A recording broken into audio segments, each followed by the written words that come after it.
The villagers had learned, whether consciously or unconsciously, to pay closer attention to behavior, to consider intentions alongside appearances, and to appreciate the subtle signals that reveal truths hidden beneath polite veneers. Finally, as dusk settled and the village lights flickered on, she allowed herself a moment of quiet satisfaction. The mystery had not only been solved, but had imparted lessons that would resonate beyond the immediate events.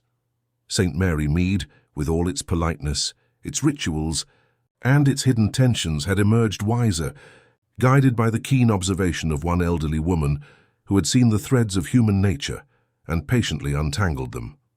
Miss Marple closed her eyes for a moment, a gentle smile curving her lips.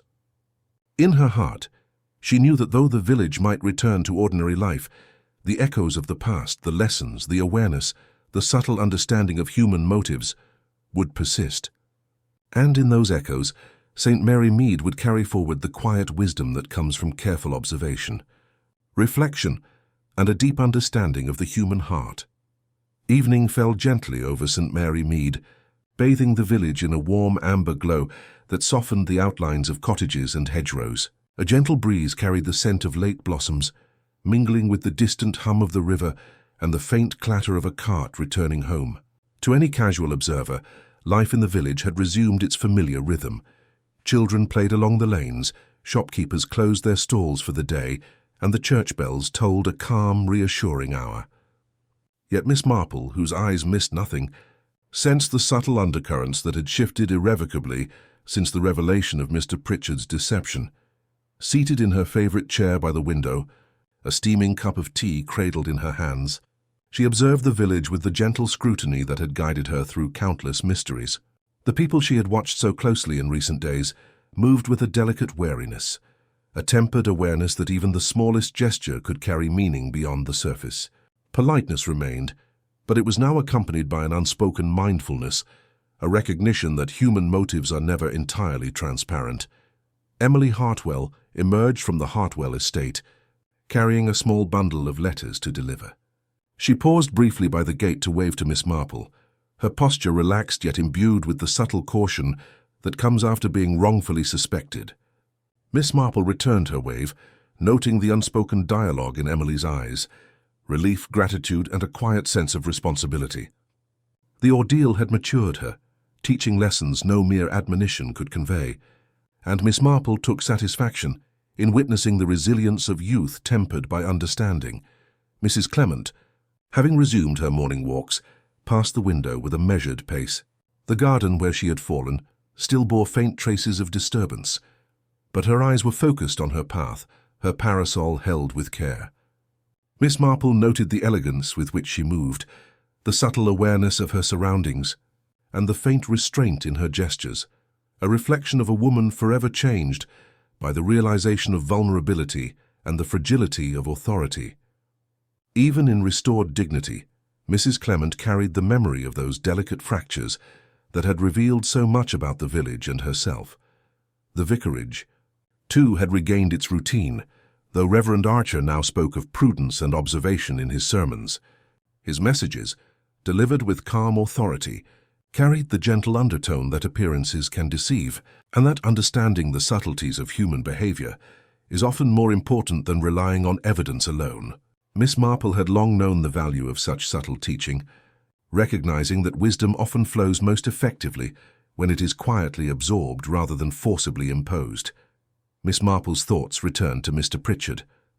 Though he had been removed from his position, he had departed the village with a quiet dignity preserved, a rare form of justice shaped by discretion and insight rather than public humiliation. His actions, though deceptive, had been revealed not through coercion or exposure, but by the observant eye that noted hesitation, instinctive gestures, and involuntary cues. In the end, it was human nature itself, the tiniest involuntary signals, that had guided the truth to the surface. As twilight deepened, she turned her gaze inward, reflecting on the enduring lessons the episode had imparted. The village, though superficially unchanged, had been subtly transformed. Its residents had learned that civility can conceal danger, that politeness may disguise motive, and that careful observation is a tool not only for the resolution of mysteries, but for navigating the intricate web of daily life. Each villager carried a quiet memory of the truth laid bare, and each had absorbed a deeper understanding of the consequences that even small actions can wield. Miss Marple's eyes lingered on the square, where the last of the day's light shimmered across the cobblestones. She noticed Mr. Fenton, walking along the lane with his habitual precision, tending to minor repairs with unassuming diligence. His quiet attentiveness had contributed nothing to the resolution, but had allowed her and the village to observe his neutrality, a subtle reminder that not all influence must be active to be significant. The ordinary acts of integrity and consistency, she mused, often weigh as heavily on outcomes as the more dramatic deeds of those seeking to manipulate circumstance. Even as darkness approached, the village retained a serene cadence. Children returned from play, their laughter echoing briefly through the streets before being absorbed into the stillness of evening. Shopkeepers drew in their shutters, the scent of fresh bread mingling with the cool air. And through it all, Miss Marple remained an unobtrusive witness, recording the quiet aftermath with the patience and acuity that had resolved the mystery so elegantly. She reflected, too, on the nature of deception and the delicate balance of human motives. Mr. Pritchard had acted from self-interest, subtly manipulating circumstances to conceal minor indiscretions, yet in doing so, he had revealed fundamental truths about human behavior. Observation, patience, and empathy had been sufficient to untangle the web, and no further confrontation had been necessary. The moral of the events lay not only in the resolution of a crime, but in the enduring insight into human nature itself, an understanding that Miss Marple had cultivated throughout a lifetime of watching, listening and reflecting. The fire in her hearth cast gentle flickers across the room, illuminating the familiar corners of her home. She sipped her tea, savoring its warmth and comfort, and allowed a faint smile to touch her lips. The village had been restored, its people adjusted to the subtle awareness of human complexity, and the delicate balance of justice and mercy had been achieved. It was, she reflected, a triumph not of confrontation but of comprehension, the quiet, observant work that revealed truth without spectacle. As the final light faded from the sky, Miss Marple leaned back, her hands folded calmly in her lap. Outside, the shadows lengthened over St. Mary Mead, but the village was safe, peaceful and reflective, having endured the trial with dignity. The echoes of the events would linger, of course, shaping interactions and consciousness for some time, yet life continued, inexorably forward. And Miss Marple, the serene observer, had once again fulfilled her role, unveiling the hidden, interpreting the subtle, and guiding a community to understanding quietly, gently, and with enduring wisdom. The night settled fully over the village, stars glimmering softly in the heavens, as if to illuminate the lessons learned below. In the quiet of her home, Miss Marple felt the familiar satisfaction of a mystery resolved, human nature understood, and justice, in its subtle and perfect form, quietly achieved. The village slept, untroubled now by hidden motives or secret machinations, and the keen mind of St. Mary Mead's most discerning observer rested with a sense of serene accomplishment. The resolution had been achieved not through confrontation, but through insight, patience, and a profound understanding of human nature. The intricacies of deception had been laid bare, the hidden motives exposed, and yet the village had emerged with its dignity intact. Miss Marple reflected on the final revelation, on the subtle cues that had guided her to the truth. The twitch of a hand, the narrowing of eyes, the hesitation in speech, all had contributed to the unveiling of Mr. Pritchard's orchestration of events.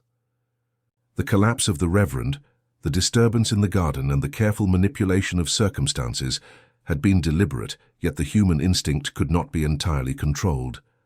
These small involuntary markers, imperceptible to most, had provided the key to understanding the entire sequence of events. The village itself, though outwardly tranquil, had learned an unspoken truth. Appearances are rarely absolute, and the motives behind actions are often more complex than they seem. Respectable manners, courteous gestures, and polite smiles can conceal tension, resentment, or cunning. Yet patience, careful observation, and empathy allow even the most concealed truths to emerge, revealing the human patterns that govern behavior and influence outcomes. As evening approached, Miss Marple closed the shutters of her cottage and settled into her favourite chair by the fire. The events of the past days played quietly in her mind, each detail fitting into the larger tapestry of human nature she had long studied. She sipped her tea thoughtfully, a faint smile on her lips, knowing that the village would continue to thrive, guided by the lessons subtly imparted through the ordeal. In the quiet glow of the firelight, she reflected on the enduring complexities of human behavior, the hidden currents of desire, fear, and ambition that shape every village, every household, and every individual. And, as always, she felt the gentle satisfaction of a mystery resolved, not through force but through understanding, not through accusation but through observation, and not through haste but through patience. The sun set slowly over St. Mary Mead, casting long shadows across the square, bathing the village in a warm, golden light.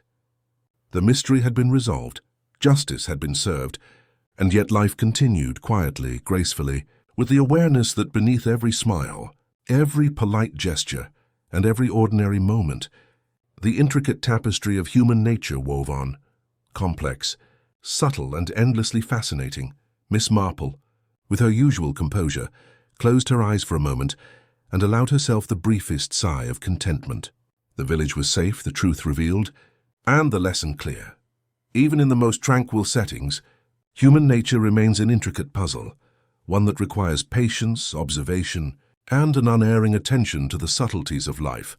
And with that, St. Mary Mead returned to its serene rhythm, the echoes of the mystery lingering only as a reminder of the quiet genius of one elderly woman, who through insight and understanding had brought clarity and justice to her beloved village. The days in St. Mary Mead unfolded with a sense of cautious normalcy, though the memory of the recent upheaval lingered like a faint shadow over the village lanes and cottages. Miss Marple, ever attuned to the subtleties of human behavior, found herself reflecting on the long-reaching echoes of the events that had so disrupted her tranquil home. There were lessons to be learned not only from the revelation of Mr. Pritchard's actions, but from the reactions, the hesitations and the unspoken truths revealed by the villagers themselves. She began her morning walk earlier than usual, the dawn mist curling around the hedgerows, dew glinting on the roses along the vicarage path. The church bells rang softly in the distance, their familiar tones carrying a gentle reassurance that life, though fragile, continued. Miss Marple paused by the edge of the village square, observing the subtle interplay of people greeting one another. Each smile, each tilt of the head, each brief hesitation told a story. There were those who had watched events unfold with curiosity, those who had whispered behind closed doors, and those who had quietly assessed every action with a discerning eye. Emily Hartwell appeared first, carrying a small basket of freshly gathered flowers from her garden. She approached Miss Marple with a tentative but genuine smile. "Good morning, Miss Marple," she said, placing the basket gently at her feet. "I thought you might like these. They've bloomed beautifully this week." Miss Marple inclined her head, the faintest smile playing at her lips. "Thank you, Emily. It is remarkable how life continues to grow even after disruption. The world is resilient in its small, ordinary ways." Her eyes, however, noted every detail, the way Emily's hands rested lightly on the basket, the tension in her shoulders, and the cautious hope in her gaze. These were signs of a young woman reshaped by experience, yet strengthened by clarity and vindication. The vicarage garden soon yielded to the sight of Mrs. Clement, who walked with a slow, measured step, her parasol held delicately above her head. The collapse in the garden had left her wary, yet she now moved with deliberate care, almost ritualistically, tending to her plants as if their cultivation might restore a sense of order to her own life. Miss Marple observed her carefully, noting how even minor actions, the gentle adjustment of a flower, the smoothing of soil, were imbued with a desire to reclaim control over an environment that had momentarily betrayed her. "The village feels different," Mrs. Clement said softly, her voice carrying a note of reflection. "I see it in the faces of the people. There is caution now, an awareness. Even though Mr. Pritchard has been removed from his position, the lessons remain. Politeness alone cannot conceal intentions." Miss Marple nodded, allowing her thoughts to drift toward the nature of human observation. "Indeed, my dear, it is remarkable how even minor disturbances leave traces, not only on events themselves, but on the people who witness them. Actions are rarely isolated. They ripple through the consciousness of others, reshaping perceptions, expectations, and trust. She continued through the village, pausing briefly to observe the schoolchildren assembling for morning lessons. Their laughter, free and unguarded, contrasted sharply with the reflective caution of the adults. Miss Marple smiled faintly to herself. Even amidst tension and revelation, innocence retained its natural rhythm, untouched by the complex intricacies of deceit and concealment. Yet it would not be long, she knew, before these children would themselves learn the lessons of observation, subtlety, and the moral weight of actions in the wider world. As she passed the Hartwell estate, she noted Mr. Fenton tending the hedges. His movements were precise, measured, yet there was a serenity in his posture that spoke of quiet resolution. He had witnessed much but intervened little, allowing the truth to surface naturally through circumstance and careful attention. Miss Marple appreciated the value of such discretion, for not every observer must act directly to affect the outcome. Sometimes the mere act of watching and understanding was sufficient to shape events indirectly. The church, silent and dignified in the late morning light, drew her attention next. She paused at the threshold, noting the subtle disturbance of dust near the chancel steps, a faint reminder of the previous week's orchestrated events. It was a small trace, almost imperceptible, yet for Miss Marple it served as a testament to the meticulous planning behind the mischief that had so unsettled the village. Such details, she reflected, were like threads in an intricate tapestry. Even a single misplaced thread could reveal the entire pattern. Returning to her cottage, she settled into her usual chair by the window, a cup of tea warming her hands. The village square, visible from her window, appeared calm, yet she knew that beneath the surface the memory of Mr. Pritchard's deception lingered. She considered the moral implications, the subtle interplay of guilt, fear, and ambition that had guided his actions. It was a reminder, she thought, that human nature is rarely simple. It is a complex weave of impulses, rationalizations, and instincts, all of which can be observed if one knows how to see. In the quiet of her home, Miss Marple reflected on the broader lessons of the ordeal. Justice had been served, yet not through force or confrontation, but through patient observation and understanding. But your collapse, while dramatic, was not the result of deliberate action. Your vulnerability in these events has been exploited by another, though you could not know it at the time. Mrs. Clement's hands trembled faintly, but she nodded in understanding, her composure intact. Miss Marple's attention then turned to Mr. Fenton. You, Mr. Fenton, were an observer, careful and perceptive. You noticed details that others missed, yet you remained uninvolved, your integrity intact. It is often the quietest witnesses who hold the truth closest to the surface. Finally, she paused, letting the suspense build before turning to Mr. Pritchard.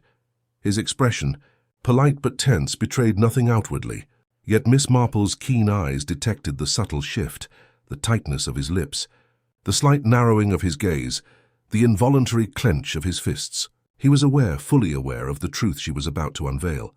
It is to you, Mr. Pritchard, that the pattern of events most clearly points, she said softly. The abrasions on the stone floor, the displacement of the candlestick, the faint indentation in the garden soil, the metallic pin found near the chancel, each was carefully orchestrated. Each small act, designed to appear accidental, was in fact deliberate, and each was designed to deflect suspicion from yourself while casting blame upon others, particularly the young and unsuspecting Emily Hartwell. A flicker of color passed across Mr. Pritchard's face, quickly masked by an attempt at composure. Miss Marple continued, her tone calm but firm.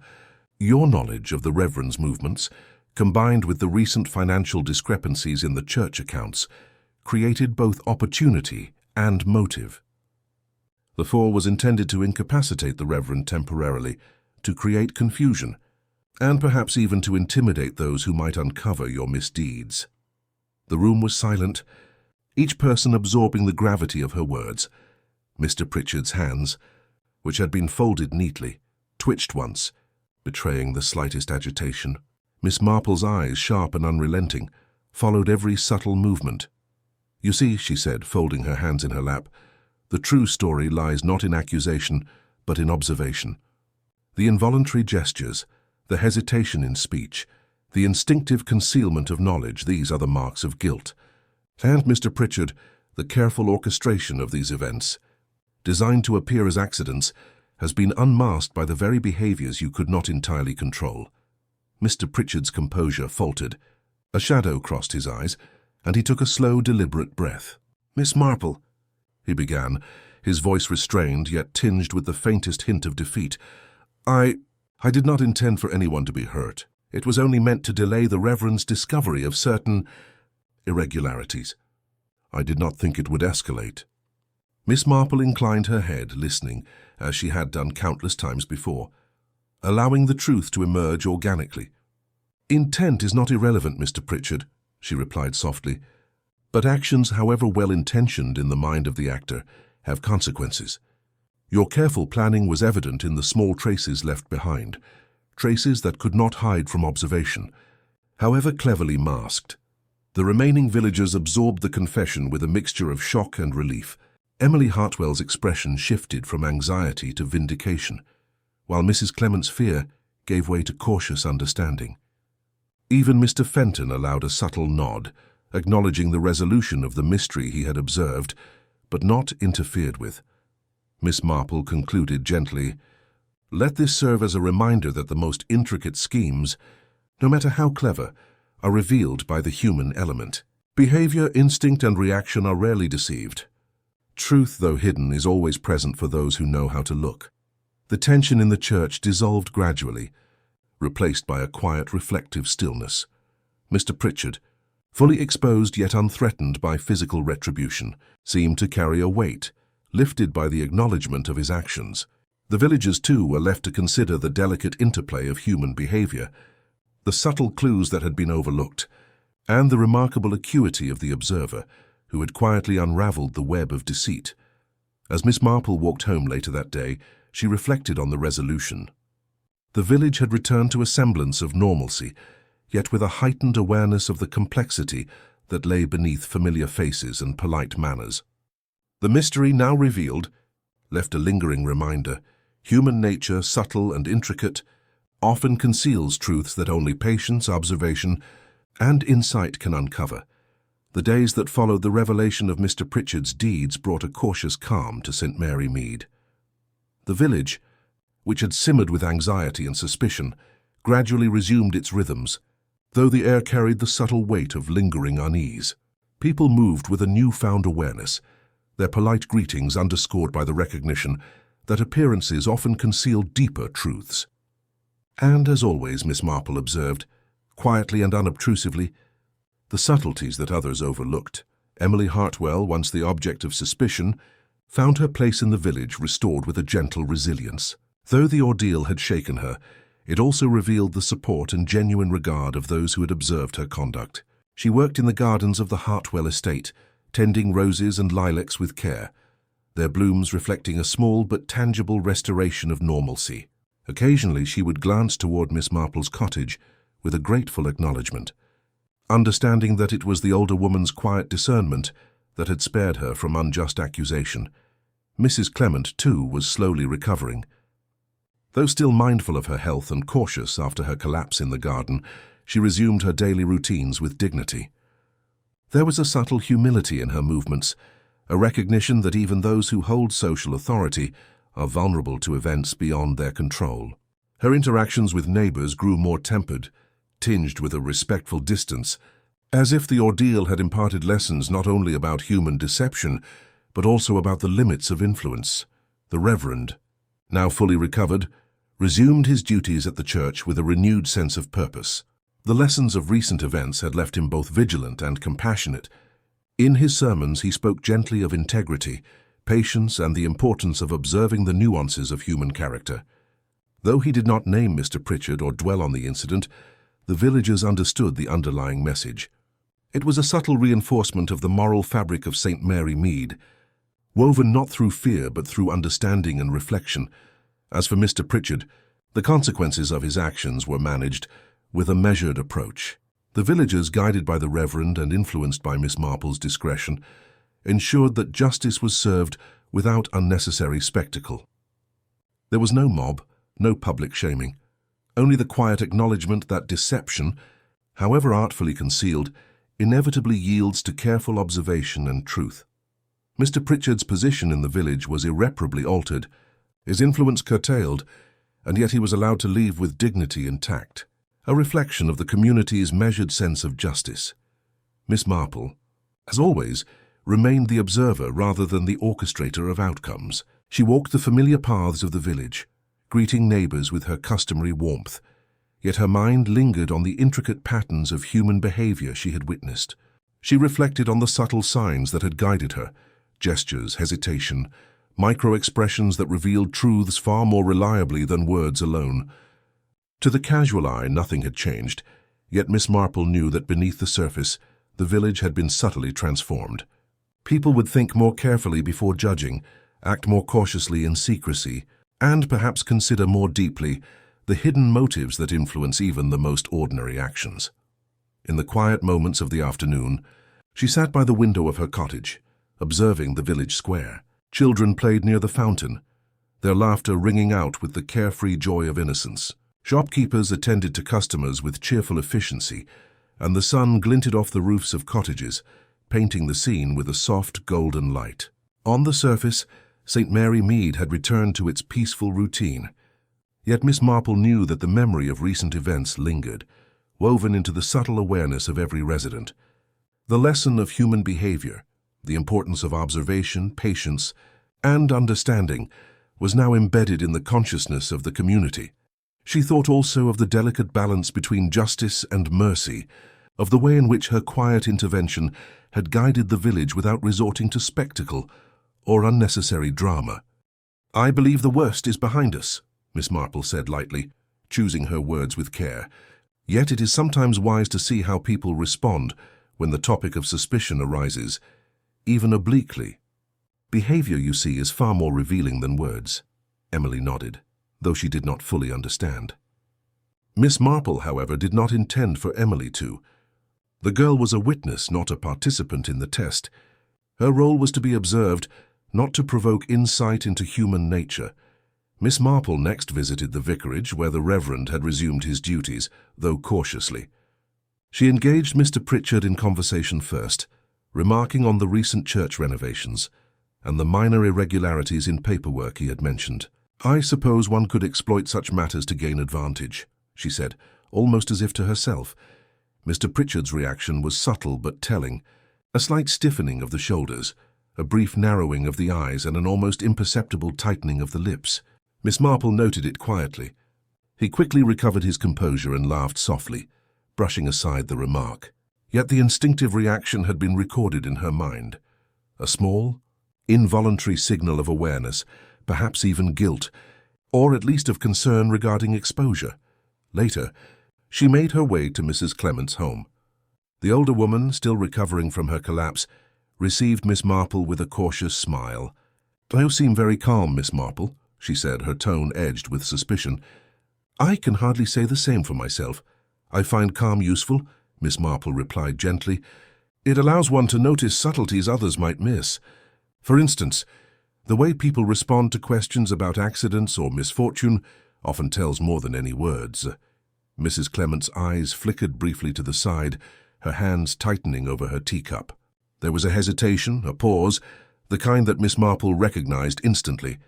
It was not fear of accusation, but the natural instinct to conceal precisely the reaction she needed to observe. The final and most revealing part of Miss Marple's test involved a carefully orchestrated gathering. She invited Emily, Mrs. Clement, Mr. Pritchard, and even Mr. Fenton to her cottage, under the guise of discussing the recent events in the village. The table was set with tea and small cakes, and Miss Marple, in her usual unassuming manner, encouraged casual conversation. At the appropriate moment, she spoke of the Reverend's fall and Mrs. Clement's collapse, deliberately highlighting the overlooked details, the pin in the garden, the scuff marks, the displaced dust in the church. She observed the subtle responses, noting which individuals shifted uneasily, which fidgeted, and which offered defensive explanations that did not align with their habitual demeanor. Emily, naturally, displayed concern and a desire to be helpful, with no trace of guilt. Mr. Fenton was attentive and composed, his eyes quietly assessing the situation but showing no malice. Mrs. Clement, as Miss Marple had anticipated, displayed a faint trace of discomfort, yet it was quickly masked by politeness. It was Mr. Pritchard, however, who betrayed the slightest, most telling sign. When Miss Marple mentioned the precise position of the candlestick and the abrasion on the stone floor, his hand twitched, almost imperceptibly. He inhaled sharply, his gaze dropping for a fraction of a second before returning to her. The reaction was minuscule, yet in Miss Marple's eyes, it was a clear indication that he knew more than he admitted. Miss Marple allowed the moment to pass without comment, engaging instead in light conversation about the village gardens and the spring bloom. The discussion was designed to maintain normalcy while providing the perfect context for observation. She noted the patterns of speech, the mannerisms, and the instinctive reactions, the tiny deviations from ordinary behavior that revealed concealed truths. Later, as the guests departed, Miss Marple sat quietly in her chair, reflecting on the results. The test had confirmed her suspicions. Emily's innocence was evident in her transparent concern and consistency of behavior. Mrs. Clement's unease was explained by her natural fragility and the shock of recent events. Mr. Fenton remained a neutral observer, perceptive but uninvolved, and Mr. Pritchard, for all his careful control, had revealed an involuntary reaction, a tiny fissure in the facade that indicated knowledge of events he had not yet disclosed.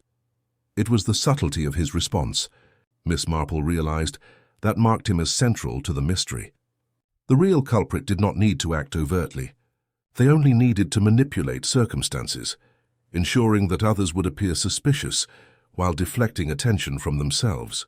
The final test had illuminated the hidden truth, providing a psychological lens through which the remainder of the investigation could proceed. As night fell, Miss Marple sat by her fire, a cup of tea in hand, considering the path forward. The evidence was no longer merely circumstantial. It was encoded in the behaviors, the involuntary gestures, and the reactions of those around her. The next steps would require careful planning, a subtle confrontation designed to elicit a confession, or at the very least, a revealing action. She allowed herself a faint smile. The village of St. Mary Mead, so tranquil and polite on the surface, had revealed its deeper currents, and through patience, observation, and the quiet orchestration of human interactions, Miss Marple was now poised to untangle the final threads of the mystery, drawing all hidden truths into the open, with precision and grace. The village of St. Mary Mead seemed unusually quiet that morning, as if aware that the truth, long buried beneath layers of civility and secrecy, was about to emerge. Miss Marple, walking the familiar lanes with the ease of a woman completely at home in her surroundings, carried no outward sign of urgency, yet her mind was alert to every detail, every nuance of human behavior.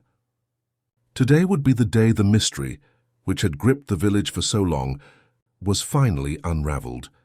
She began with a careful visit to the vicarage, where Reverend Archer, recovered but still cautious, awaited her arrival.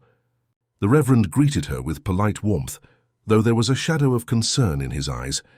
"Miss Marple," he said, "I trust you have discovered something.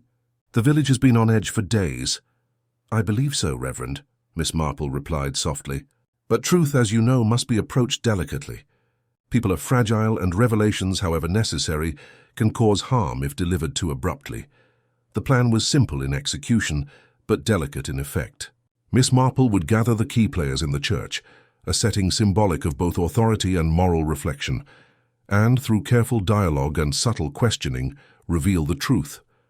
The atmosphere was hushed as she arrived, the stone walls absorbing every step, every soft murmur. She invited Emily Hartwell, Mrs. Clement, Mr. Fenton, and finally Mr. Pritchard to the chancel.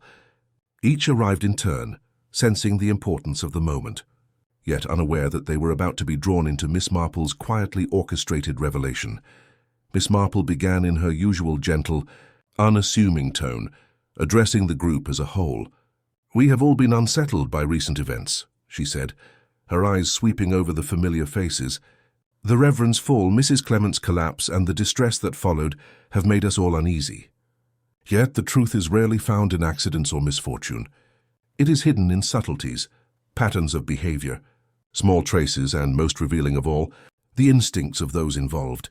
She allowed a moment for her words to settle, letting the silence emphasize the weight of her meaning. Then she spoke more directly. Let us consider the Reverend's fall. Many suspected that Emily Hartwell, though present, had caused it. Yet careful observation shows us that Emily's actions were consistent with innocence. Her concern and composure throughout were genuine and unselfish. She did not act out of malice or gain. Emily's eyes widened slightly, relief mingling with lingering anxiety. Miss Marple's gaze, kind yet piercing, shifted to Mrs. Clement. "And you, dear Mrs. Clement, were startled, yes, and you did fall in the garden later." It's Mrs. Clement," Emily gasped, her voice trembling. She's collapsed in the garden." "She wasn't supposed to. Oh, Miss Marple, I don't understand." By the time the village doctor arrived, Mrs. Clement was conscious but clearly shaken. She sat on a garden bench, her gloved hands tightly clasped around a handkerchief, her breathing uneven. I don't know what happened," she stammered. "I felt faint, and then the world tilted. And Miss Marple knelt beside her without a word, allowing the older woman to regain composure. In moments her voice returned, though still tinged with alarm. "It was the garden. Something was wrong. I think I nearly fell into the flower bed and, I must have startled myself." The villagers speculated immediately. Some whispered that the collapse was stress-induced. Others insisted it was a fainting spell brought on by the recent events. But Miss Marple's attention was elsewhere.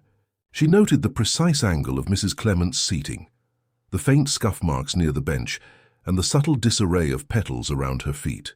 Everything suggested more than mere coincidence. It was a carefully staged event. She observed Emily carefully, noting the girl's instinctive movements toward Mrs. Clement, her nervous concern, and the slight tremor in her hands. Though outwardly composed, Miss Marple detected the residue of anxiety, though it did not indicate guilt. It indicated shock at an unexpected turn of events. Miss Marple's gaze shifted to Mr. Pritchard, who had arrived moments later. He hovered at the edge of the crowd, his expression tightly controlled. Yet his eyes betrayed a flicker of impatience, a desire to regain command over events. The subtle tension in his posture and the angle of his head suggested that he had observed more than he had allowed others to see. Even Mr. Fenton, usually reserved, seemed unsettled. His gaze darted between Mrs. Clement and Emily, as though piecing together invisible fragments of a story that only he partially understood. Miss Marple catalogued these reactions silently. Human behavior, after all, often revealed truths that words concealed. Once Mrs. Clement had been assisted to a chair and the doctor reassured the gathering, Miss Marple asked permission to examine the garden more closely. "It's nothing," Mrs. Clement insisted. But her slight hesitation gave Miss Marple pause. Walking slowly through the flower beds, Miss Marple noted a subtle depression in the soil, faintly pressed as though by a shoe. It was near the edge of the path, directly in line with the bench. Alongside it, she discovered a small fragment of cloth threadbare at the edges, almost invisible amid the fallen petals. She pocketed it carefully, her mind weaving connections between yesterday's observations and today's event.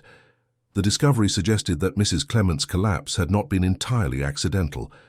It was possible that she had tripped over the displaced soil, or perhaps had been startled by the careful placement of an object meant to cause alarm. Miss Marple's instincts, honed over decades, told her that the disturbance was deliberate. Someone sought to create panic, to distract attention, or perhaps to frame another, yet who and to what end, remained hidden beneath layers of calculated deception. Later, as the villagers returned to their routines, Miss Marple sat quietly on the vicarage steps, reflecting on the implications. The second incident was a clear signal. The events surrounding the Reverend's fall were far from resolved. Someone was manipulating circumstances, creating confusion and fear while maintaining an appearance of innocence. The first suspect, Emily, remained under scrutiny by the villagers, yet Miss Marple understood that the true perpetrator would never act so clumsily. The twist also exposed the vulnerabilities and hidden rivalries among the villagers. Mrs. Clement, for all her outward composure and social authority, had been shown to be fallible, dependent even on the goodwill of those around her.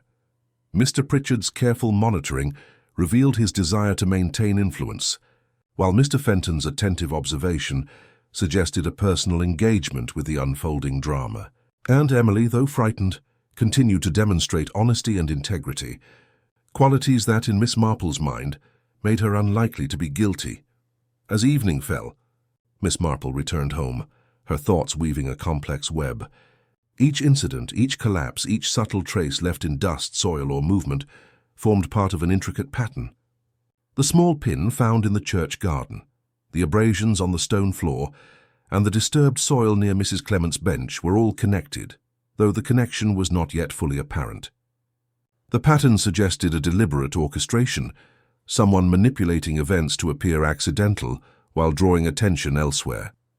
Miss Marple poured herself a cup of tea, her mind already rehearsing the scenarios, testing each possibility against the facts, the observations, and the subtle human behaviors she had catalogued. Someone was carefully constructing a narrative of confusion, and the villagers, eager for simple answers, were being drawn into the deception. The truth, Miss Marple knew, required patience and meticulous attention to the smallest of details. She reflected upon the psychological nature of the incidents. A deliberate fall, whether staged or unintended, carried meaning. The small, almost imperceptible actions, the displacement of a pin, the subtle shift of dust, the faint scuff of soil, were all markers of intent. They told a story that words alone could never convey. And in this story, Miss Marple sensed both danger and cunning. By the time she retired for the night, the second incident had crystallized in her mind as a pivotal moment. It confirmed her suspicion that the Reverend's fall had been manipulated, and that the social tapestry of St. Mary Mead, woven with politeness and propriety, hid deeper currents of secrecy and ambition. Each character, each gesture, and each whisper could be part of the deception, or could point to the truth. Miss Marple closed her eyes for a moment, letting the observations settle.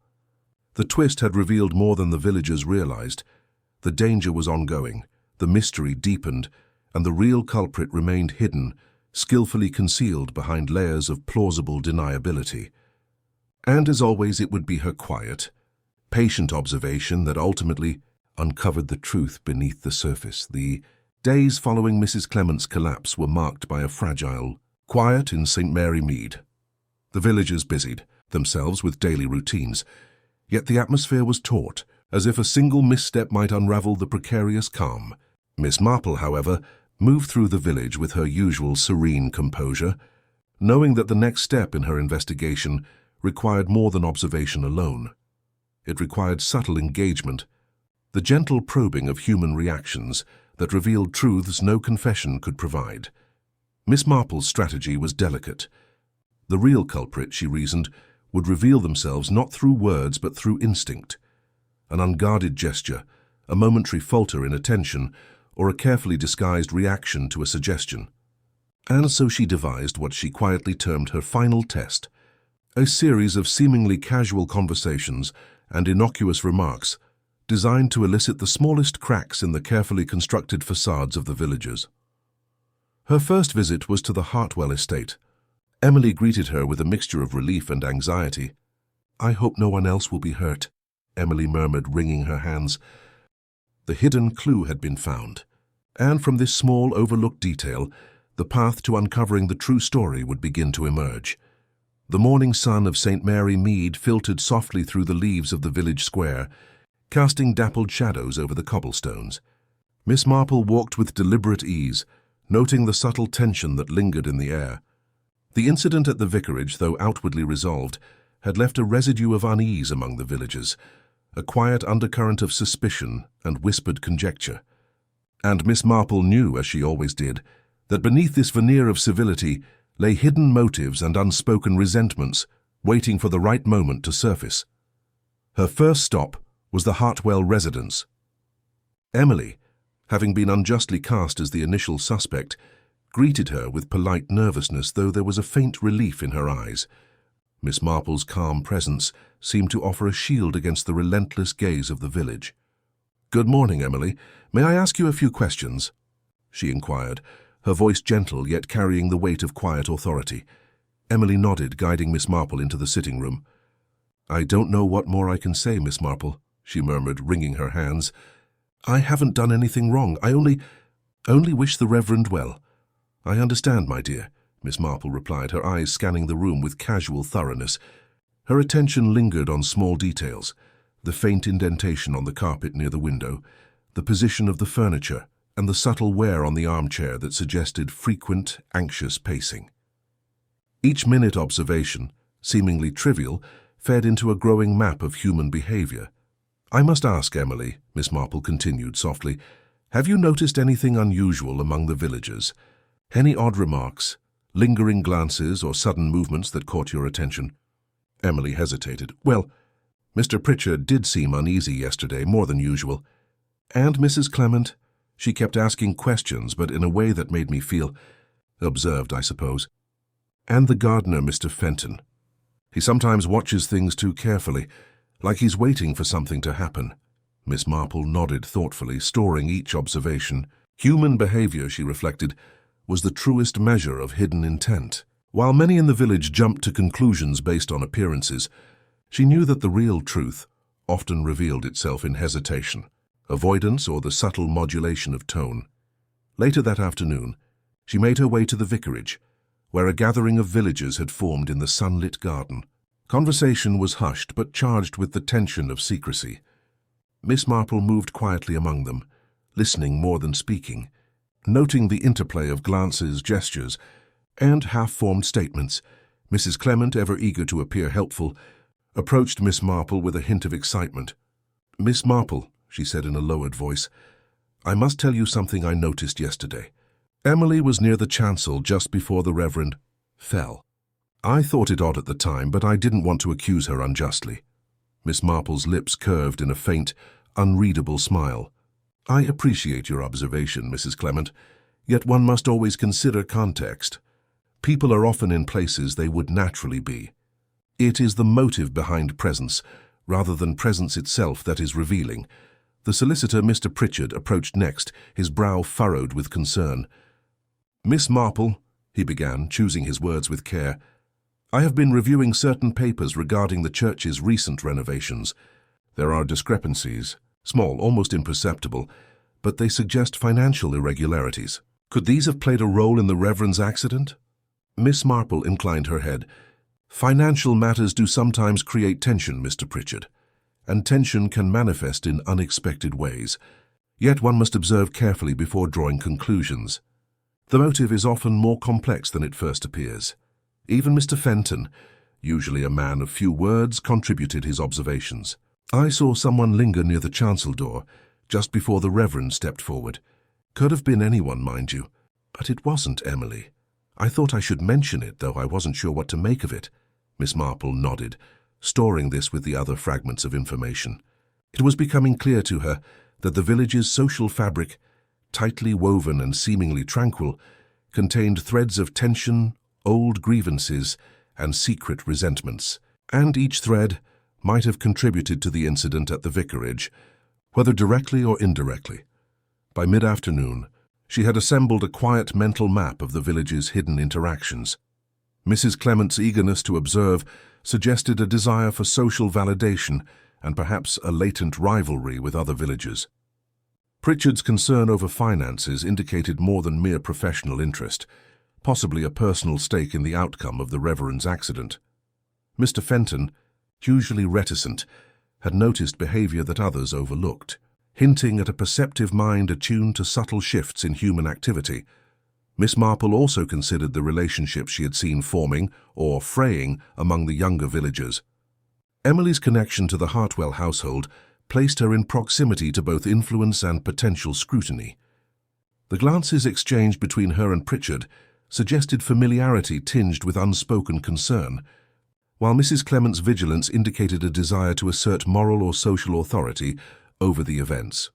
As she walked slowly back toward her own home, Miss Marple reflected on the delicate dance of appearances and intentions that the villagers performed. Each gesture, each word, and each hesitation was a potential clue, revealing more than even the most conscientious witness could articulate. Secrets, she knew, were rarely contained. They revealed themselves through behavior, and human nature invariably betrayed them in subtle, almost imperceptible ways.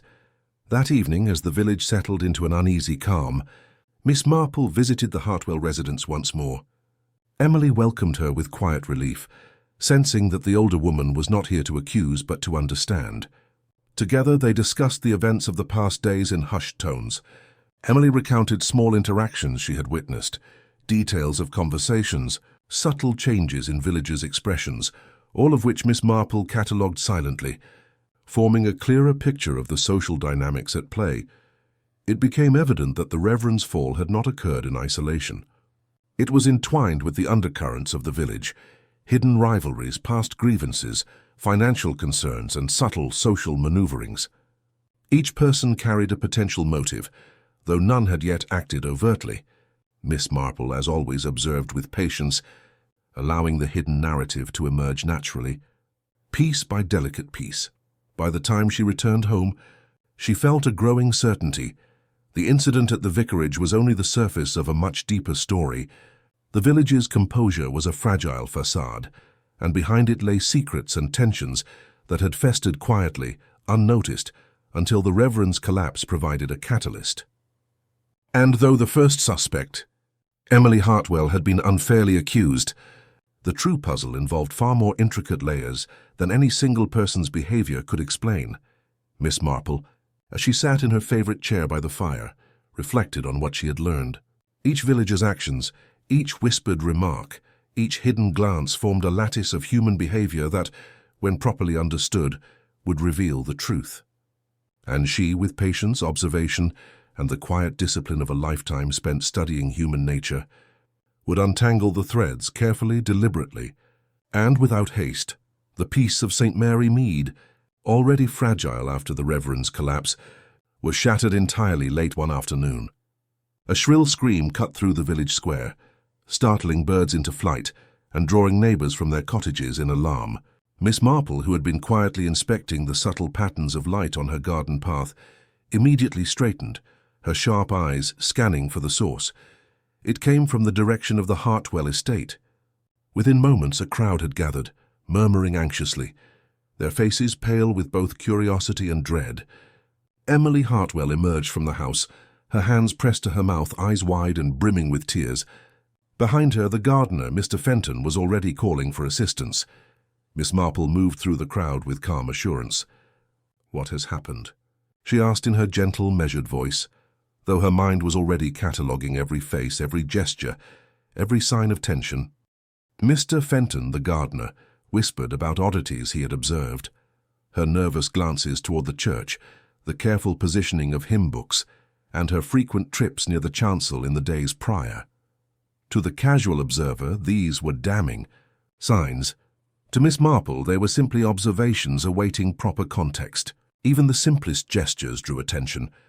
Emily's habit of pausing near the church window, as if listening or considering, was interpreted as suspicious by many.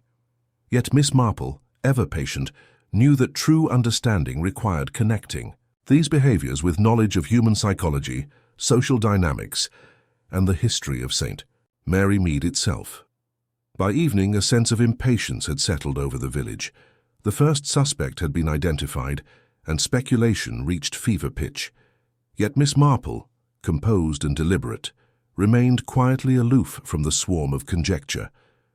In the careful watching, the subtle noting, and the unassuming presence that masked a sharp intellect, she began the delicate work of unraveling the strands that connected behavior, motive, and opportunity, a task far more intricate than the villagers imagined. She understood with that quiet certainty that came from years of observing human nature that the first suspect was rarely the true one. The real story was hidden beneath layers of fear, assumption, and human folly. And Miss Marple, as always, would wait patiently, watch intently, and allow the truth to reveal itself in its own time. The morning was unusually still in St. Mary Mead, as if the village itself were holding its breath. Birds circled lazily above the rooftops, their song subdued, and a gentle mist clung to the gardens and hedgerows, lending an air of muted secrecy to every familiar path. Miss Marple, walking along the quiet lane toward the church, felt that same hush in the air, an unspoken anticipation of discovery, as though the village itself had whispered a secret that only she could hear. Her mind, ever alert, replayed the events of the previous days. The Reverend's fall had been a puzzle. Emily Hartwell had been thrust into the role of the presumed culprit, and yet nothing so far had aligned with the simplicity the villagers demanded. As she approached the churchyard, her gaze swept over the familiar gravestones, the tidy hedges, and the path leading up to the chancel door. Everything seemed normal at first glance, but Miss Marple had learned that truth often hid in the smallest details, waiting for a careful observer to notice. She paused near the edge of the path, where the dew had left a faint impression in the soft soil. It was subtle, almost imperceptible, but she could see a small indentation that suggested someone had knelt or crouched there. It was not the footprint of a hurried passerby, nor the mark of a child at play. The depression was deliberate, measured, and yet overlooked by all others. Miss Marple crouched, brushing a finger over the damp earth. A faint metallic glint caught her eye, half buried at the edge of the indentation. It was a small pin, a modest item, easily dismissed by anyone else as a piece of lost clothing or an errant clasp. But Miss Marple, with her habitual attention to human behavior, recognized the significance immediately. A pin out of place could mean a struggle, or at the very least, the movement of someone into a position they wished to conceal. She pocketed the pin carefully, her mind beginning to weave a pattern from what seemed insignificant to others. Inside the church, the stillness was more pronounced. Candles flickered softly in their holders, casting elongated shadows that seemed to stretch across the stone floor with quiet portent. Miss Marple walked slowly, her eyes scanning every surface, every pew and every crevice where evidence might linger. The chancel, where Reverend Archer had collapsed, drew her particular attention. She knelt briefly, tracing the faint abrasion on the stone where he had struck his elbow. The mark was subtle but precise, suggesting more than mere accident. The position of the candlestick, knocked from its holder, seemed to her carefully calculated, not the result of a stumble, but of deliberate placement designed to appear accidental. Her observations were interrupted by a soft rustling behind her. Emily Hartwell entered the church quietly, her hands clasped in front of her, her eyes downcast. "Miss Marple," she said in a low voice, "I thought I would check on the church before going home. I still feel uneasy." Miss Marple nodded kindly. "I understand, my dear. Sometimes familiar surroundings feel strangely altered after a troubling event. Would you care to join me as I inspect a few things?"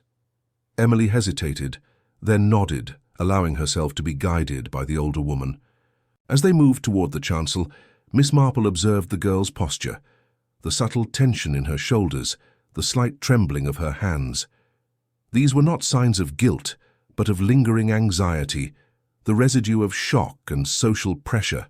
"Did you notice anything unusual yesterday, Emily?" Miss Marple asked gently, as they approached the candlestick and the scuffed floor. Emily shook her head. I was busy arranging the hymn books. Everything seemed normal. I don't understand why everyone thinks it was my fault. I didn't even touch the Reverend." Miss Marple smiled faintly. "No, I do not believe you did, but sometimes the truth is hidden in places others overlook. It is not always the act itself that gives us the answer, but the traces left behind. The marks, the glimmers, the subtle shifts of position that speak more loudly than words." Emily looked puzzled, yet interested. "You think there's more to it than an accident?" "I am certain of it," Miss Marple replied quietly. "Accidents rarely leave such patterns. The fall, the placement of the candlestick, the faint abrasion, it all suggests intention. And intention, my dear, is rarely without motive." As they continued their inspection, Miss Marple's eyes fell upon the window ledge near the chancel. A thin line of dust had been disturbed, as if something or someone had brushed against it. She knelt, tracing the subtle mark with a fingertip. "Here," she murmured. "Notice how the dust has been displaced? It suggests movement at an angle that does not correspond with a simple stumble." Emily peered over her shoulder. "Do you think someone pushed him?" "Perhaps," Miss Marple replied cautiously. "Or perhaps they wished it to appear accidental. The difference is in the detail. The unobserved trace, the forgotten motion. Most people ignore these things, I do not. Miss Marple rose slowly, pocketing the pin she had found in the garden. She considered the implications carefully. This small item, the faint abrasion, the displaced dust, all were tiny fragments of a larger truth. Most villagers would dismiss them. They lacked the patience to see how such minutiae could unravel a story. But Miss Marple, with her quiet attentiveness and deep understanding of human nature, knew that one hidden clue often held the key to an entire mystery. "Thank you for showing me this, Miss Marple," Emily said softly, her relief evident in her eyes. "I was afraid I was being watched, or that someone would blame me." "You have nothing to fear, my dear," Miss Marple assured her. "It is not always the obvious suspect who bears the weight of guilt. Sometimes what is hidden in plain sight is far more telling than any confession or accusation." As Emily departed, Miss Marple remained in the church for a few more moments, contemplating the subtle signs she had gathered. Her mind, as ever, worked quietly, assembling the fragments of evidence, the observations, and the human behaviors she had witnessed into a coherent whole. She understood that the fall had not been a mere accident, and that the smallest, seemingly inconsequential detail, the pin, the abrasion, the dust, would one day reveal the truth.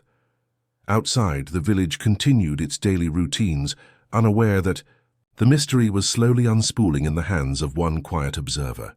Miss Marple, calm and composed, felt a faint thrill of anticipation.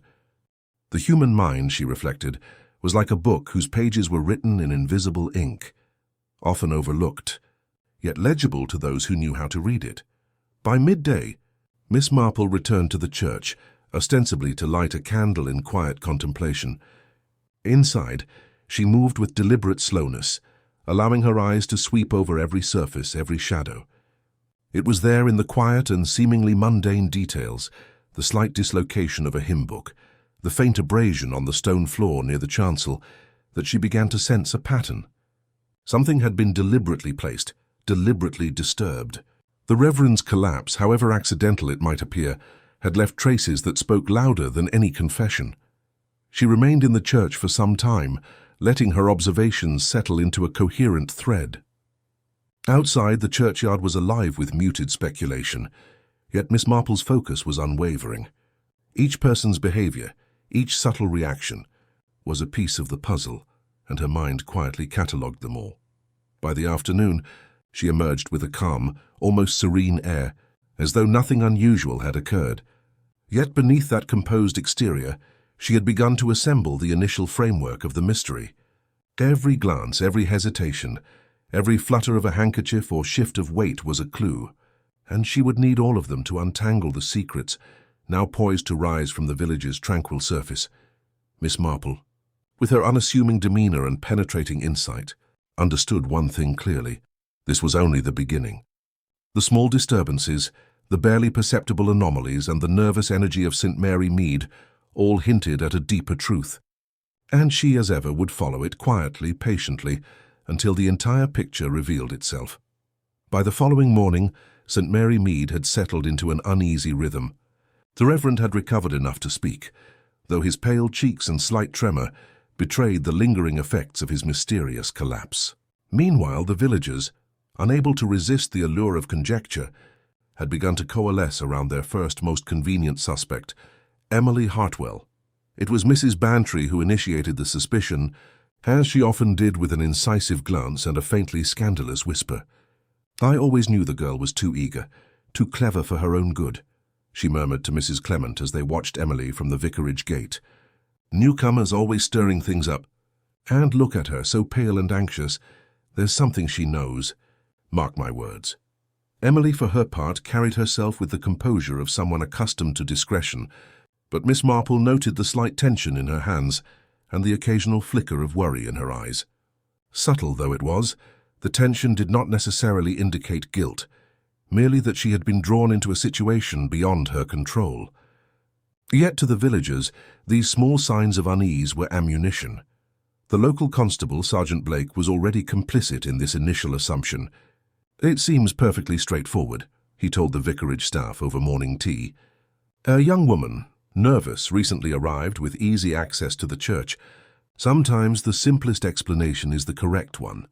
Miss Marple, seated quietly nearby, sipped her tea and allowed the comments to wash over her without interruption. She had learned long ago that the first suspect is rarely the true culprit.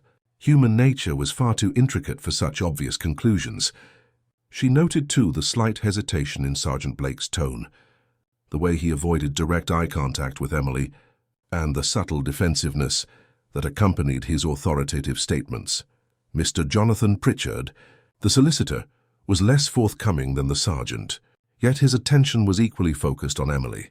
He hovered near the vicarage door, ostensibly reviewing legal papers, but his sharp eyes tracked her movements with meticulous care. Miss Marple, discreetly observing, realized that Pritchard's interest was not entirely professional. There was a personal dimension to his scrutiny, a silent concern for appearances that masked something deeper. The gossip among the women of the village intensified. At the village shop, at the post office, and in hushed conversations along the cobbled lanes, Emily's name circulated with an insistent undercurrent of suspicion. "I always thought she was too refined for a small parish like ours," Mrs. Parsons said, smoothing her gloves anxiously. "And to see her so nervous yesterday. Well, it makes one wonder what she's capable of." Even children were drawn into the swirl of suspicion. Little Lucy Bantry, perched on the steps outside the vicarage, whispered to her friends that Emily had perhaps pushed the Reverend by accident or on purpose. The imagination of youth, sharpened by the excitement of scandal, gave every gesture and glance an ominous significance, yet Miss Marple remained calm, her observations unhurried. She noted how Emily interacted with the other villagers, the polite nods, the restrained smiles, the careful avoidance of gossip-laden conversations. There was no sign of malice, no trace of deliberate deception. In truth, her behavior suggested apprehension rather than culpability. The Reverend himself, recovering steadily under the doctor's care, seemed to confirm the villagers' misgivings, though unintentionally. When questioned about the incident, he appeared unsure, hesitant in recalling details. I do not know how it happened," he admitted. "I only remember stepping forward, and then everything went dark. I felt nothing, just the shock of falling. Did you see anyone nearby?" Sergeant Blake asked, leaning over the vicar's chair. I cannot be certain," the Reverend replied. His hand trembled as he gestured vaguely toward the chancel. There was movement. Perhaps Emily was close. Or someone else. I do not know. Miss Marple, standing quietly in the corner, noted the careful vagueness of his statement. It was a deliberate narrowing of perception, a mind seeking to reconcile shock with the need to assign blame. And yet, it provided little actual evidence. That afternoon, Miss Marple visited Emily under the pretense of friendly concern. "You seem burdened, my dear," she remarked gently. "Perhaps the attention of the villagers weighs heavily upon you." Emily's eyes widened, a flicker of relief crossing her face. "Oh, Miss Marple, I did not know where to turn. Everyone seems convinced I had something to do with the Reverend's fall. I would never harm him." "I believe you, my dear," Miss Marple said calmly, offering a faint, reassuring smile. Sometimes the simplest way to understand an event is to observe quietly and to notice what does not fit the story being told. People often see what they wish to see, rather than what is true. Miss Marple's visit did more than reassure Emily. It allowed her to notice additional details. There was a faint mark on Emily's wrist, almost invisible beneath the sleeve, and the crease in her skirt suggested she had knelt recently, perhaps in prayer or perhaps in some entirely innocent action. Every small observation, Miss Marple knew, might later form a crucial part of the puzzle. Meanwhile, the villagers continued their amateur investigations with gusto. Mrs. Bantry, Mrs. Parsons, and several other women compared notes on Emily's past, her demeanor and her possible motives. He muttered to no one in particular about the oddities he had noticed earlier that morning. The way Reverend Archer had seemed distracted, the unusual angle at which he had carried the prayer book, and the slight scuff upon the stone steps near the church porch. These, he insisted, were curious incidents, though he spoke in the half-hearted manner of one uncertain of how much to share. The local constable, Sergeant Blake, arrived with his usual air of officious concern, attempting to impose order upon the chaos. Now, he said, raising his hand in a gesture of authority. Everyone, please, the doctor will determine the cause of this collapse. There is no need for wild speculation. Wild speculation, however, was precisely what the villagers offered. Mrs. Clement leaned conspiratorially toward her friend, Mrs. Parsons, speaking in hushed tones. "I tell you, it must be some sort of accident, or perhaps something more sinister. That corner of the church always seemed wrong somehow." "Wrong?" Mrs. Parsons echoed, her brow furrowing. "How can a church be wrong?" Miss Marple, overhearing the exchange, smiled inwardly. There was a peculiar tendency among humans to ascribe hidden malice to the very spaces they inhabited. Often it was the actions of people, not stones or timbers, that contained the true threat. Even children, perceptive in ways adults rarely admitted, exchanged whispered theories. Little Lucy Bantry leaned toward Emily Hartwell, eyes wide with innocent curiosity. "Do you think someone pushed him?" she asked, voice barely audible. Emily shook her head, her expression one of both worry and frustration. "No, Lucy. It wasn't like that. I don't think anyone would."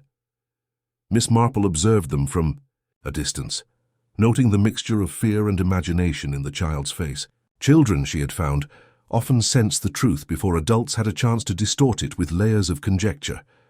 As the morning wore on, Lady Hargrave herself emerged onto the lawn, her gown a swirl of pale lavender, her expression carefully neutral.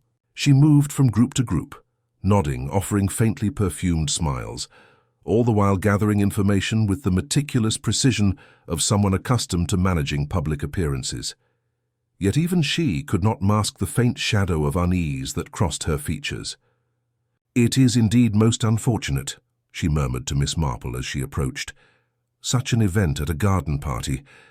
Why, it has never happened before. I can scarcely imagine what has brought it about." Miss Marple inclined her head. "Events, such as these, Lady Hargrave, often reveal far more about the people present than about the occasion itself," she said gently. Her words, courteous though they were, carried a quiet weight that seemed to prompt Lady Hargrave to glance around the gathering with renewed awareness. Meanwhile, the doctor had finished his preliminary examination and, with careful diplomacy, assured the crowd that Reverend Archer would recover. Yet the announcement did little to quell the restless murmurings. The villagers were already immersed in conjecture, and each person's imagination filled the gaps that the doctor's measured words left behind. Miss Marple, standing slightly apart from the clusters, allowed herself a moment to consider the threads of gossip, rumour and observation she had gathered. She noted Mrs. Clement's nervous glances toward the church, Mr. Pritchard's slightly forced composure, and the subtle anxiety that clung to Emily Hartwell. And beneath it all, she sensed an undercurrent, a hidden tension in the village that had been waiting for a catalyst, and now perhaps had found one in the Reverend's sudden collapse. As the sun shifted, casting long shadows across the lawns, Miss Marple understood that this incident would be more than a passing disturbance. It was the first ripple of something far deeper and far more dangerous, lurking beneath the seemingly tranquil surface of St. Mary Mead. And though the villagers busied themselves with gossip, speculation and polite conjecture, Miss Marple's keen mind quietly began to assemble the invisible puzzle, piece by piece. Miss Marple rose early the following morning, as was her habit, and took her customary stroll through the village. The morning air was crisp, carrying the faint scent of dew-soaked earth and the lingering fragrance of roses from Lady Hargrave's garden. She had learned long ago that human nature revealed itself in the most ordinary of routines, and so she walked slowly, observing, listening, and noting every detail that might otherwise escape notice. The village of St. Mary Mead, usually a haven of polite civility, now seemed to hum with a quiet tension. Windows were opened a fraction wider than usual, shutters were adjusted with unusual precision, and even the dogs seemed aware of the invisible unease that had settled over the community. Miss Marple's keen eyes registered all of it. Her first stop was the vicarage itself, where Mrs. Price was bustling about, arranging trays of tea and biscuits as though order could somehow restore peace. Miss Marple greeted her with gentle warmth. "Good morning, my dear. How is Reverend Archer today?" "Better, thank you, Miss Marple," Mrs. Price replied, though her voice betrayed the faint tremor of nerves. Though he is resting still, the poor man seems unsettled. I can't imagine what has happened to him." Miss Marple nodded thoughtfully. "Rest, yes, but one must observe even when resting. People rarely behave exactly as they ought to, and the deviations often tell a story." Mrs. Price looked at her with a mixture of admiration and exasperation. "So you always know what to look for, Miss Marple, though I can't say I understand it." Miss Marple smiled, as if sharing a secret that was simultaneously simple and profound. "One day, my dear, you will see that a twitch of a finger, a glance, or the angle at which someone carries themselves can speak volumes. Patience and observation are often more revealing than questions or accusations." From the vicarage garden, Miss Marple's attention shifted naturally to the church. The chancel door, ordinarily closed to the public at this hour, now bore a faint smudge along its brass handle, and she could detect a subtle disturbance in the dust upon the stone floor beneath the window ledge. The observations were small, almost negligible, yet they commanded her attention. Something about the precise location of the Reverend's fall had seemed off to her yesterday, and the traces left behind only confirmed the instinct she could not yet explain. As she moved along the quiet lane leading toward the market square, she passed Mr. Jonathan Pritchard, who was already at his office, glancing over papers with a visible tension in his shoulders. Miss Marple greeted him with a polite nod. "Good morning, Mr. Pritchard. I hope the events of yesterday have not overburdened you too much." Pritchard straightened abruptly, offering a faint, somewhat forced smile. "Good morning, Miss Marple. Well, yes, it has been unsettling, but we must all carry on, must we not?" Miss Marple inclined her head, noting the slight hesitation in his tone, the careful avoidance of eye contact, and the faint crease in his forehead. "Indeed we must, though one must also pay attention to what is left unsaid, for silence often tells its own story." Pritchard's fingers fidgeted momentarily with the edge of a document before he tucked it into his briefcase. "Yes, of course," he murmured, a flicker of discomfort passing across his features as he hurried inside. Miss Marple, now alone in the street, considered the many small pieces of information she had gathered: Mrs. Clement's nervousness, Emily Hartwell's pale composure, the subtle tension between her and Pritchard, and the vaguely disturbed dust patterns near the church. To most, these were insignificant details, easily dismissed. To Miss Marple, however, they formed the beginnings of a delicate web. Returning to her own home for a brief cup of tea, she reflected upon the personalities involved. Mrs. Clement, refined yet tightly wound, had been careful in her actions, yet the faint tremor in her hands and the darting of her eyes suggested anxiety beyond mere concern for the Reverend. Emily Hartwell, earnest and devoted to her duties, exhibited the faint tension of someone who knew more than she revealed, while Pritchard's air of officious calm hinted at a mind more concerned with appearances than with truth. It was the quiet interplay of these subtle indicators that fascinated Miss Marple. She understood that motives were rarely simple, that human behavior often concealed as much as it revealed. Yesterday's incident was no ordinary fainting. She felt that in her bones. There was a deliberate disturbance, an invisible hand that had set certain events in motion. But to understand its purpose, she would need patience, and she had learned long ago that patience was one of the finest instruments a detective could possess. As the morning wore on, Miss Marple made a point of observing the comings and goings of the villagers. Mr. Fenton, the gardener, was seen adjusting the flower beds with meticulous care, yet his glances toward the church betrayed an underlying anxiety. Children darted past, whispering conjectures to one another, their wide eyes reflecting the unspoken excitement of mystery. Even Lady Hargrave, always careful to present the perfect hostess, seemed on edge, her movements precise, her smiles slightly strained.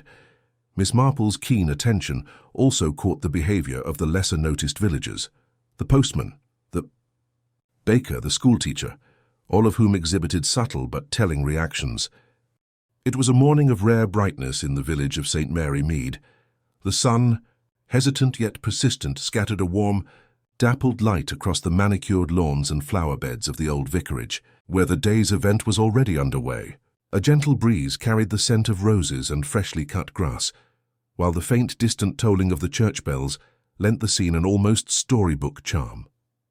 This particular Saturday had been anticipated with the usual excitement, for Lady Hargrave's annual garden party was a highlight of the social calendar, a genteel gathering that promised cream cakes, tea and the occasional scandal in hushed whispers. Miss Marple, seated in a wicker chair beneath a sprawling magnolia tree, observed the scene with her customary serene scrutiny. She had arrived early, as was her habit, ostensibly to greet her friends and neighbours, but more subtly to listen.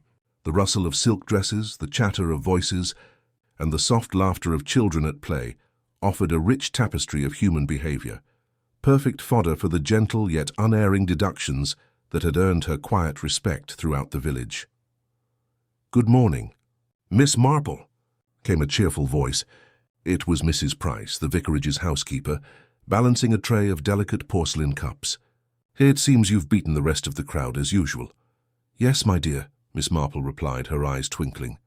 "I always find that the earlier one arrives, the easier it is to observe what others are up to. Tea tastes better when watched, don't you think?" Mrs. Price smiled, placing the cups down with a careful precision.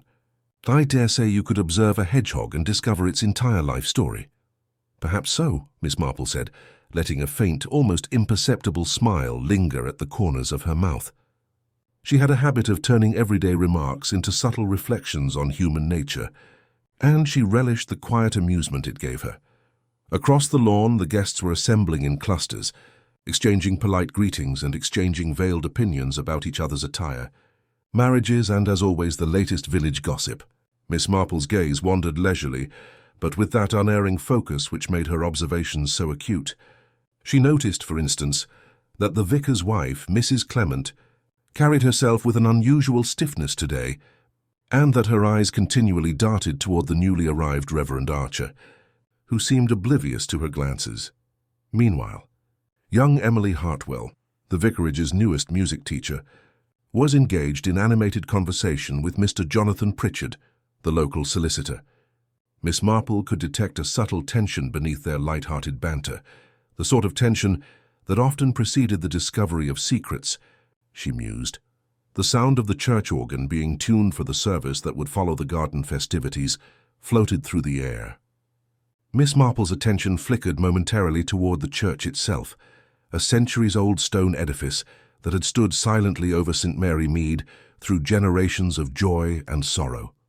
She had often wondered, not for the first time, how much of the village's history lay hidden within its shadowy interior. In particular, the floor beneath the chancel had always seemed to her to hold an air of quiet secrecy, as if the very stones themselves were witnesses to stories untold. It was precisely at this moment that the initial notes of commotion reached her ears. A sharp, panicked cry sliced through the soft murmur of conversation. Miss Marple rose gracefully from her chair, her instincts alert. From the direction of the church porch came Mrs. Clement, her face pale and her hands trembling. "Oh, it's dreadful, just dreadful," she cried, her voice quivering. You must come at once, Miss Marple." "Reverend Archer." "Oh, I can scarcely speak." Miss Marple, sensing the gravity behind the hysteria, followed Mrs. Clement briskly. Guests whispered amongst themselves, forming a tentative, curious circle that edged closer to the source of the disturbance. The vicarage gardener, Mr. Fenton, pushed his way past with a broom still in hand, casting anxious glances at the church steps. Inside the church, the scene that greeted them was one of immediate, disconcerting alarm. Reverend Archer lay sprawled upon the floor of the nave, his normally composed demeanour shattered. A heavy candlestick, knocked from its holder, lay beside him, and the pews bore silent witness to the chaos that had unfolded moments before. "Oh, it appears he's merely fainted," Miss Marple said softly, though her sharp eyes noted the peculiar angle of the fall, the slight discoloration at the base of his neck, and the faint smudge of soil that seemed out of place for someone merely collapsing from heat or fatigue. She stooped, adjusting the Reverend's collar with delicate hands, observing the subtle tension in his fingers, the set of his jaw, a puzzle piece that did not belong. "The doctor! We must fetch the doctor!" Mrs. Clement exclaimed, voice trembling. Miss Marple nodded, allowing the fuss to continue around her. She stood quietly, letting the crowd busy themselves, while her mind quietly catalogued everything: the angle of the candlestick, the placement of the pews, the curious scratch upon the reverend's sleeve, and the faint, almost imperceptible odor of something metallic in the air. "The poor man may need rest," Miss Marple said mildly, her voice carrying that serene authority which few dared question. "But perhaps we should not conclude too hastily that it is a mere fainting fit." A murmur ran through the gathered guests. Some cast nervous glances at each other, as though the church, that familiar and reassuring building, had become suddenly treacherous. Others whispered theories in hurried tones, each more implausible than the last. Miss Marple, however, remained silent, her gaze steady and analytical, quietly recording the human reactions, the fidgeting, the avoidance of eye contact, the careful placement of hands, all vital threads in the tapestry she would later unravel. It was in that moment, standing amidst the whispers and the clatter of teacups now forgotten on the lawn outside, that Miss Marple felt the faint stirrings of a suspicion, a sense that beneath the tranquil surface of St. Mary Mead, a secret long buried was ready to rise. And she, as ever, would be the one to discern it. By the time the doctor arrived, the sun had climbed higher, casting a more insistent light across the village of St. Mary Mead. Word of Reverend Archer's collapse had already spread like wildfire, and the vicarage lawn, once a picture of genteel decorum, had become a stage for curiosity and conjecture. The guests, tea forgotten, formed clusters that whispered and glanced around, each voice adding layers to the growing web of suspicion. Miss Marple, ever discreet, moved among them with a gentle, observing presence. She did not seek attention, but her eyes took in everything. The subtle shifts of posture, the carefully measured words, the nervous glances exchanged behind fluttering fans. Human behavior, she reflected, often revealed far more than spoken testimony ever could. Mrs. Price hovered near the tea table, wringing her hands and murmuring reassurances that nobody required.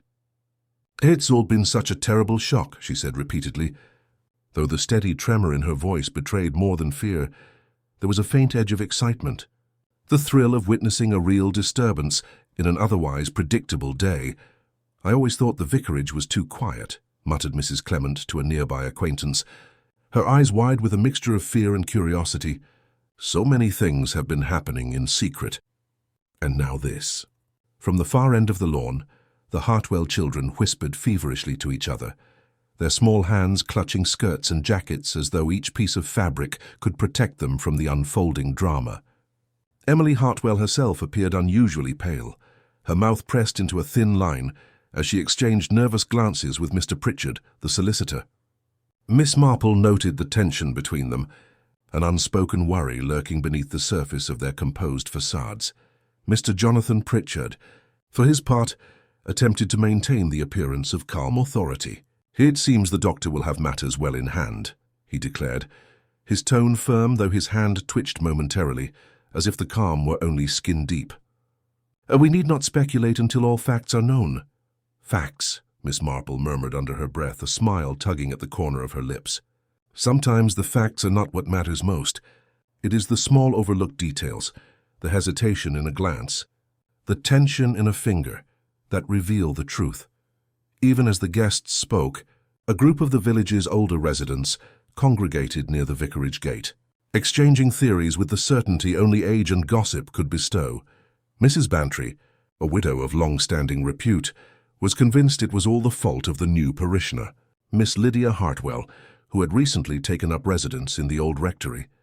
"I knew it would happen sooner or later," she whispered, her eyes darting toward Emily. "People from outside always bring trouble with them." Miss Marple's ears twitched at the remark. She had often noticed that outsiders in a village, however seemingly innocent, were the catalysts for the revelation of long-concealed secrets. Yet she remained cautious, withholding judgment until the proper threads could be traced and tied. Meanwhile, Mr. Fenton, the gardener, busied himself near the flower beds, as if tending the roses could somehow restore normalcy.